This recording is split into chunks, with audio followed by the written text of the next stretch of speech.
किसी ने क्या खूब कहा है, अगर खुद पर यकीन हो तो अंधेरे में भी रास्ते मिल जाते हैं। हाय दोस्तों, प्रमोद पाठक मोटिवेशनल गुरु चैनल में आप सबका हार्दिक हार्दिक अभिनंदन।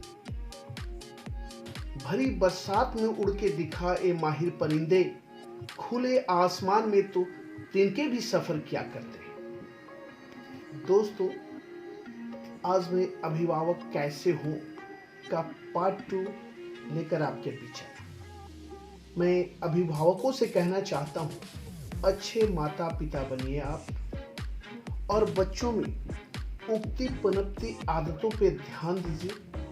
उन्हें बचपन में ही रोकिए, गंदी आदतें उनके जीवन में प्रभाव न डाल सके। आपने सुना है कि बालक की प्रथम गुरु माता होती है, बच्चों की प्रथम गुरु माता होती है। अकेले माता भी इस दायित्व को पूरा नहीं निभा सकती, अतः माता पिता दोनों मिलकर प्रथम गुरु का स्थान ले सकते हैं, क्योंकि परिवार प्रथम पाठशाला है। बच्चे परिवार के सभी सदस्यों से सीखते हैं। उन पर बड़े भाई बहनों का, चाचा चाची का, ताऊ का, दादा दादी का तथा आसपास के वातावरण का प्रभाव अनायास ही पड़ता रहता है। उन्हें मालूम ही नहीं पड़ता, परंतु वह सीखते रहते हैं। सच तो यह है कि सिखाने से बहुत कम सीखा जाता है, जबकि बच्चा अनजाने में आसानी से बहुत कुछ सीखता रहता है। स्कूल, कॉलेज, मार्केट, ट्यूशन, हर जगह के वातावरण का प्रभाव बच्चों पर पड़ता है। इस प्रकार जहां अच्छी बातें सीखी जाती हैं, वहीं कुछ बुरी आदतें भी अपने आप पनपती रहती हैं। थोड़े से समय में इन आदतों के विकास की प्रक्रिया को समझना कठिन है, अतः कुछ बातों की हम चर्चा विस्तार से करेंगे। मैं तो ये कहना चाहता हूं कि बच्चों के सर्वांगीण विकास के लिए माता पिता का भी प्रशिक्षित होना जरूरी है। बहुत सारे पेरेंट्स कहते हैं कि हम लोग व्यस्त हैं, हमारे पास निजी कामकाज है, हमारे अपने बिजनेस हैं, हमारे पास इतना फुर्सत कहाँ। पर मैं आप सबसे ये कहना चाहता हूँ कि विषय की गंभीरता आपकी समझ में आ जाए तो आप इसके लिए समय अवश्य निकाल लेंगे। फालतू समय किसके पास होता है? अच्छे माता पिता की भूमिका निभाना सरल नहीं है, किसी के पास नहीं होता। हर कोई अपने आवश्यक कार्यों के लिए समय निकाल ही लेता है। अच्छे से अभिप्राय है ऐसे माँ बाप जो बच्चों के सर्वांगीण विकास कर सके। अब सोचिए, हर व्यक्ति सोते रोज हैं, खाते भी रोज हैं। वास्तव में कार्य की अनिवार्यता के अनुसार व्यक्ति अपनी प्राथमिकता स्वयं तय करते हैं। मैं ये कहना चाहता हूं कि सबसे जरूरी हमारे जीवन में क्या है? हमारे बच्चों में अच्छे संस्कार। तो सबसे पहले हमें अपने बच्चों के प्रति अपना दृष्टिकोण बदलना होगा। यदि हम अपना दृष्टिकोण बदल पाएं और बच्चों को प्रेम तथा आदर भरपूर देने लगे, तो अनेक समस्याएं चुटकी बजाते ही हल हो जाएगी। मैं अभिभावकों से कहना चाहता हूं, जो आप मेरा वीडियो सुन रहे हैं, तो ध्यान से सुनिएगा।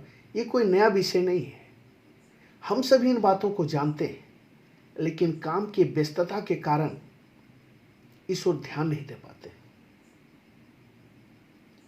बच्चों में हमारी ही आदतें आती हैं, यह कहने में मुझे जरा भी संकोच नहीं है।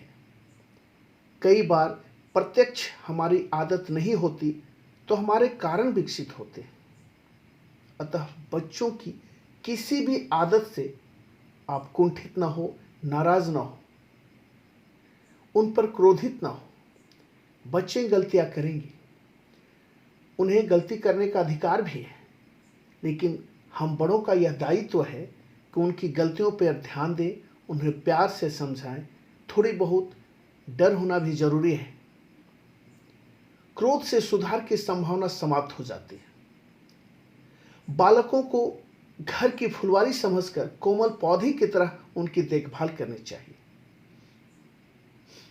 बच्चों को भरपूर खेलने दें, उन्हें व्यायाम करने के लिए छोड़ दें। बार बार बच्चों को हर बात पे रोकना टोकना ठीक नहीं है। मैं अब छोटे बच्चों से शुरू करता हूँ। कैसे हमारी आदतें उन पर पनपती हैं या हम बच्चों में आदतें डालते हैं।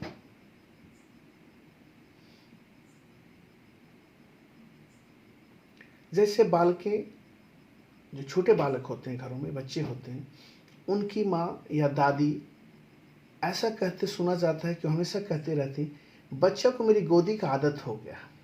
वो प्रशंसा के रूप में कहती,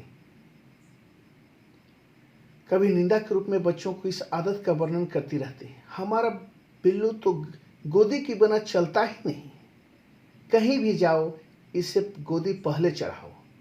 ऐसी बातों का बच्चा अपनी बड़ाई समझता है, शान समझता है, अतः गोदी के लिए और जिद करता है। अब देखिए, थोड़ा बच्चा बड़ा होता है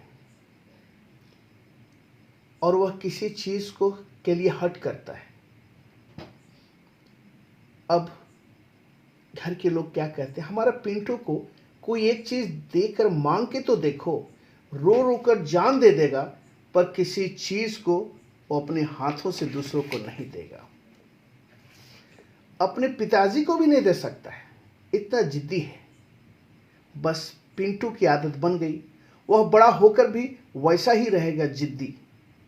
बाद में जब वह कमाने लगेगा तो यही माता पिता शिकायत करेंगे, लड़का कमाने तो लगा है परंतु पता नहीं कहाँ खर्च करता है, हमें तो कुछ नहीं देता।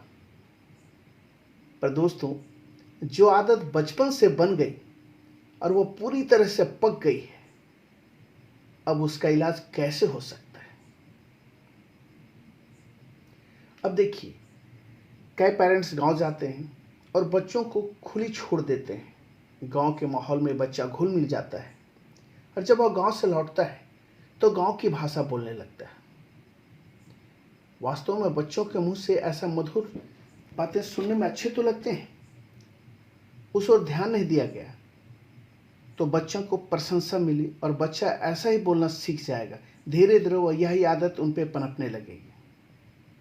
अब देखिए, कई बच्चे स्कूल जाते हैं और अनायास ही बच्चों की आदत होती है कि किसी बच्चे का कोई सामान अपने साथ ले आए। जैसे पायल अपने बस्ते में किसी का पेंसिल रख लाई, उससे किसी से कुछ नहीं पूछा। अगले दिन वह किसी का कॉपी ले आई, घर में किसी को फुर्सत नहीं, अतः फिर किसी ने कुछ नहीं पूछा। बस धीरे धीरे यह पायल की आदत बन गई, जिसे बाद में छुड़ाना कठिन हो जाता है। यहाँ पे पेरेंट्स का दायित्व है कि बच्चे छोटे हो या बड़े, जब स्कूल जाएं तो जाने से पहले उनका बैग एक बार जरूर चेक करें, और जब स्कूल से लौटे, कॉलेज से लौटे, ट्यूशन से लौटे, तो एक बार मम्मी जरूर उनका बैग चेक करें कि अनायास कुछ बाहर की चीज़ तो लेकर के नहीं आ रही है। कुछ बच्चे बड़े हैं, उनका भी बैग चेक करते रहना चाहिए। अब जैसे कई बच्चे गलतियां करते हैं, मम्मी का बात नहीं मानते, अपने दोस्तों से लड़ाई करके आ जाते हैं, और मम्मी जब पापा के पास शिकायत करती हैं, उनके सामने ही कहने लगती हैं, सुनो जी, आज राजू गलती किया है, अपने दोस्त से लड़ाई कर लिया है, मेरी बात भी नहीं सुनता, जरा इसे डांटो, जरूरत पड़े तो इसे एक आध झापड़ भी लगाओ। पिता यदि फिर भी सजा नहीं दे तो बच्चा बिगड़ेगा ही, उसे लगेगा कि शिकायत करके मेरा क्या कर लिया, वह परवाह करना छोड़ देगा। यदि माँ की शिकायत को महत्व देकर पिता ने बच्चे की क्लास लेते, उन्हें प्यार से समझाते, ज़रूरत पड़ने पे थोड़ी डांट भी पड़ती, और यदि ज़रूरत पड़े तो एक आध झापड़ भी लगा दें, ताकि बच्चे में डर हो कि गलती करने पे सज़ा मिलती है। छोटी छोटी बातें जो मैं इस वीडियो में लेकर के आया हूँ, लेकिन बहुत महत्वपूर्ण है। अब देखिए, आप कहेंगे कि ये सब हम सभी जानते हैं। मुझे पता है कि आप सभी जानते हैं, पर मेरा ये दायित्व है कि एक बार आपको आगाह करूं। अब समय का अभाव है, पर आदतों का अंत नहीं। इस विषय में ज़्यादा नहीं बात कर सकता, थोड़ी और कुछ बातें करता हूं। इस विषय में केवल यही बात ध्यान रखनी चाहिए कि बच्चों में आदतें आसपास के वातावरण से उगती हैं और पनपती हैं। स्कूल, कॉलेज, आस पड़ोस, ट्यूशन। छोटे बच्चे जब बड़े होने लगते हैं तो बहुत ही नकलची होते हैं। टीवी, सीरियल, सभी चीज़ों से वो सीखते हैं, अपने दोस्तों की आदतों को सीखते हैं। बच्चे अनायास ही नकल द्वारा सीखते रहते हैं। चलना, बोलना, खेलना, पढ़ना या अन्य काम करना, सभी वे वातावरण से ही सीखते हैं। आजकल के बच्चे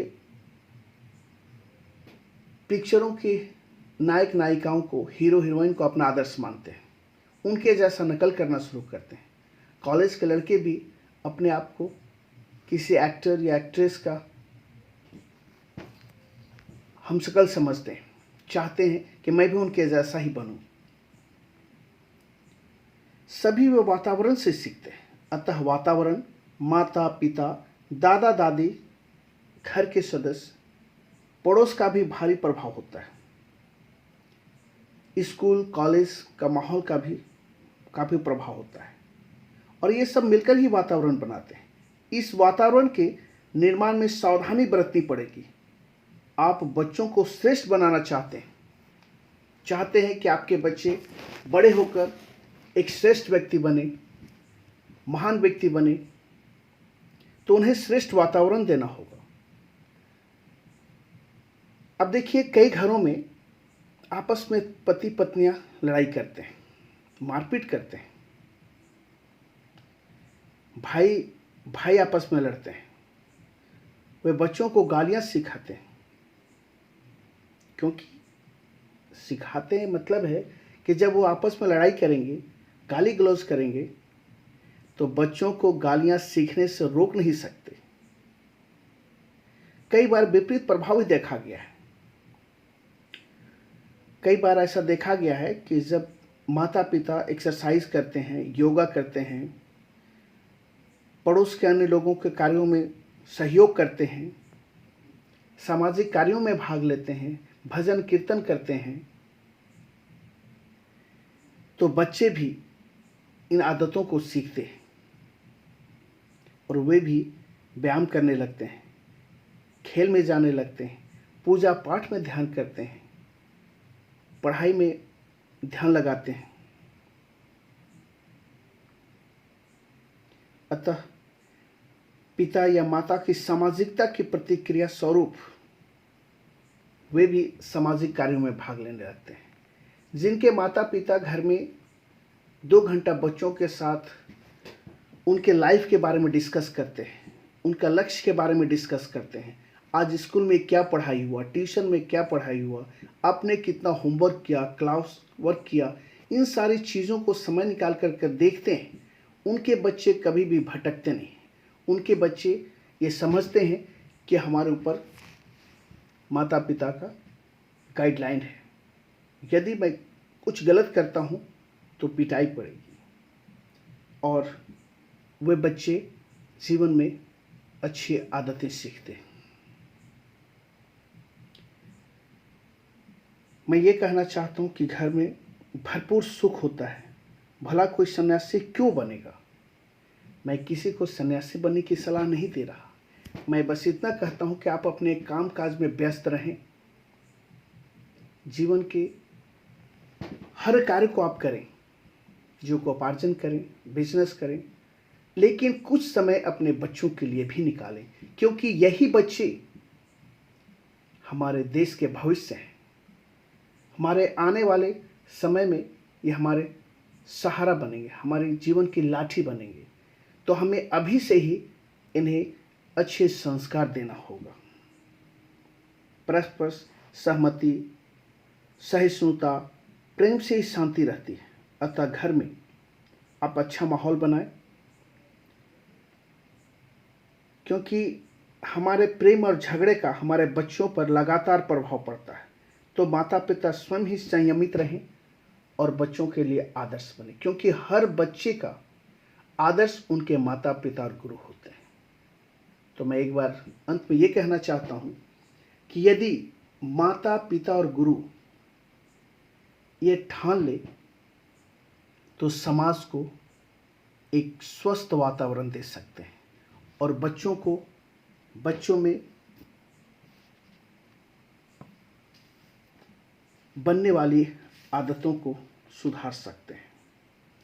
क्योंकि बच्चों में पनपती आदतें शुरू से रोक दिया जाए तो बच्चे नहीं बिगड़ते हैं। तो चलिए हम सब आज प्रण करते हैं कि बच्चों को एक अच्छा वातावरण दें, सुयोग्य नागरिक बनाएं। उसके लिए हम खुद संयमित रहें, खुद अच्छे काम करें और बच्चे हमसे सीखें। समय निकाल कर आपने वीडियो देखा, उसके लिए बहुत बहुत धन्यवाद।